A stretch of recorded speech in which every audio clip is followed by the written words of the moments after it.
Hello, I'm Nick the nurse. Today we're going to be talking about some of the nursing interventions that are associated with helping alleviate or fix angina pectoris. Very important for nursing school exams as well as the NCLEX and as well as your clinical practice. One of the very first things that we want to make sure that we do when we are providing interventions as a nurse for a patient who has angina pectoris is to monitor vital signs. Particularly, we want to monitor blood pressure. Why do we want to monitor blood pressure? Well, the second intervention, which will kind of explain the first one, is that we give nitroglycerin. And if you watch the previous tape that talked about the signs and symptoms of angina pectoris, we know that nitroglycerin is used to alleviate angina or chest pain. Okay, we administer nitroglycerin as ordered, which is usually every 5 minutes up to about 3 doses. Okay.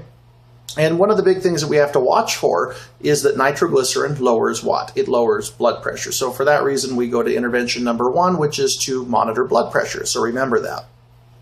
We also want to administer oxygen because during angina, there is vasoconstriction and vasospasm that is going on, generally in the coronary artery, that is preventing oxygenated blood from getting where it needs to go. And that's why we have the associated chest pain or angina. Okay, so we want to administer oxygen. We also want to assess the patient's pain because we want to assess what their pain is before we give them nitroglycerin and what their pain level is after we give them nitroglycerin. So that's another thing that we want to keep in mind. We also want to place the patient in semi-Fowler's position to promote ventilation. Again, we want to make sure that they get as much oxygenated ventilation as possible. We want to encourage the patient to consume a low-fat, low cholesterol, high-fiber, low-sodium diet, right? Easier said than done, but we want to make sure that we promote this to our patient to ensure that they don't end up in the hospital more than necessary, okay?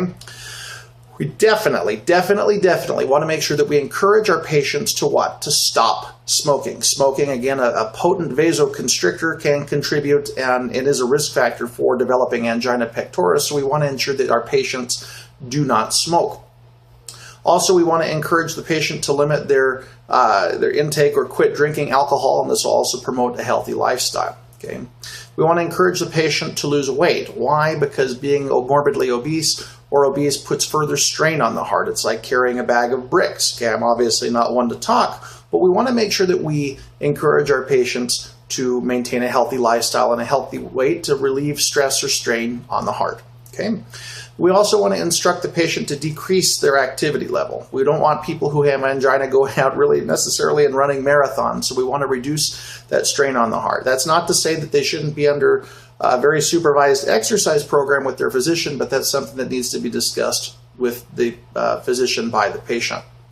We also want to make sure that we instruct the patient on how to take sublingual nitroglycerin tablets, how to take them, when to take them, why to take them, because we the nurse or the physician or whoever isn't going to be there 24/7 for the patient. We want to make sure that we explain how and when to use nitroglycerin tablets to at least stabilize the patient until they can get to the hospital or to help with their pain.